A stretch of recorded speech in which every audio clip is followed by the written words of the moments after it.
All right, so as we come look at this, the first thing I want to start with are my key points. Just like I did for sine and cosine. And what are my key points of tangent, class? 0, A, 0, A, 0. Good, Quentin. And then in between the 0 and asymptote, class, 1. And in quadrant 2, -1. and quadrant 3, and in quadrant 4, -1. Okay, so there's my key points. Then I'm going to come here and say, what does this negative do to the curve, class? Invert. It's going to invert everything. Now, you can't flip a 0 or an asymptote, but a positive 1 is going to become, and the negative 1's positives. Okay? So instead of the tangent curve starting with that whoop, it's going to start going ooh. Okay? All right? And then there's also this 2. What does the 2 tell me? Up 2. We're going to shift the whole thing up 2. So just like we did for sine and cosine, here at the 2, we're going to go through and put an x prime axis. And then everything that we graph is going to be relative to that. So when we say 0, 0 in reference to this. Asymptote, of course, doesn't really need a frame of reference. 3 more boxes, 0, 3 more boxes, asymptote, and then 3 more boxes back to the 0. Then in between the 0 and the asymptote, class, we have to go down, not up, to Or -1.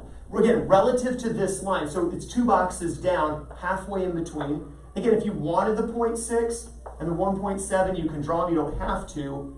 And we're going to go down, doing this with me. And then here in the second quadrant, we're going, normally we'd go down, but in this case we're going to go up. And so the positive 1 here, again, could you draw the 0.6 and the 1.7? Sure, though I'm going to try to do it without and just get my curve that way. Third quadrant normally goes up. Here it's going down. Okay. And then in the fourth quadrant normally goes down. Here it's going to go up. And so again, you can see the tangent curve from what you drew earlier, flipped upside down and bumped up 2 units, just like we could have done with the sine and cosine curves previously. So we're not, at least, I know we groaned at this, but we're really not having to learn anything new because this is all stuff we already know to do, other than the period change being pi over b instead of 2 pi over b. But everything else is the same as what we had before. Questions on this? Let's take a look at one more and then we'll close out the hour. F of x equals a half cotangent of x plus pi over 3. F of x equals 1/2 the cotangent of x plus pi over 3. Let's go orange on this one. Why? Just because. For the Broncos. Or the Auburn Tigers. That got destroyed by Georgia. Bless them. Who they could be by? Georgia. Didn't you watch the game? Yeah. I thought they got beat this past weekend. They probably will. All right. Anyway, let's take a look at this here. Again, start with your key points. What are cotangent's key points, class? Oh, A0, A0, A. Good. Asymptote 0, asymptote 0, asymptote. And then normally in between the zeros and asymptotes we have 1s. In the first quadrant, 1. in the second quadrant, then 1. in the third quadrant, fourth quadrant. But this 1/2 tells me what? We're going to shrink all of it in half. So instead of 1s, these become 1/2s. That is so lazy. You like that? That's the laziest thing I think I've ever seen. Besides me. Did you? Oh.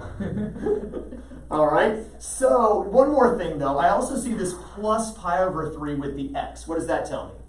Horizontal shift. Horizontal shift, which direction? Backward. Left. Backward, and pi over 3, which is what? 1 box. 2 boxes. 2 boxes. Remember, pi over 3 is 60, Yeah. which is 2 boxes. Pi over 6 would be a box. So we're going to go backward 2 boxes, and like before, we're going to put a new f of x axis. So an f of x prime axis. Again, don't draw it dotted, right? Because we don't want to assume it's an asymptote, although the very beginning of our graph should be an asymptote. So on top of our f of x prime axis, go and put that dotted line. And then 3 boxes later, 0. Remember, this isn't shifted up, so we're back on the true x-axis. 3 boxes later, What? asymptote. 3 boxes later, 0. And then 3 boxes later, asymptote. So there's our asymptote 0, asymptote 0, asymptote. Starting 2 boxes early, finishing 2 boxes before 2 pi. In between the 0, or the asymptote and the 0, we would normally have a 1. Here we have 0.5, which is only 1 box up.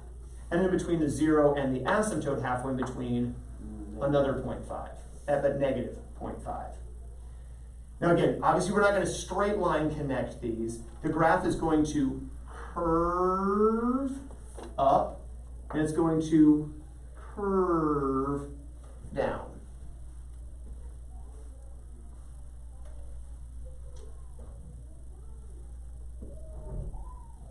If I were graphing my other points, my 0.6 would have become a 0.3, and my 1.7 would have become about a 0.9. So I actually probably should have curved a little bit more like this.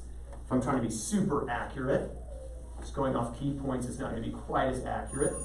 Stay with me. And then here, we're going to see the same thing again. 0.5, negative 0.5, where we curve up through, and we're going to curve down through. Again, don't touch.